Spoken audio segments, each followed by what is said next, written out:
Google'ға кіресің. Google болғанда Chrome'ға кіресің. Chrome'ға Google деп жазасың. Google деп жазасың. Сосын Google дегенді үстінен басасың. Сосын мынандай шығады. Сосын мына жерде картинки деген болады, соны басасың. Мынандай болады. Мына фотоның үстінен басасың. Загрузить файл дейсің. Выбрать файл.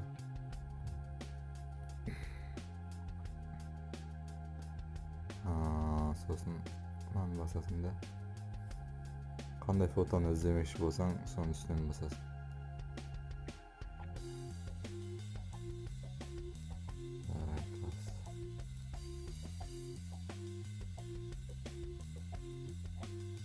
Мына фотоны іздейсің. Фотоны басасың, іздейсің. Мына жерден сондай саған ұқсайтын адамдарға шығарып береді. Aynen, шығарып береді. Болды.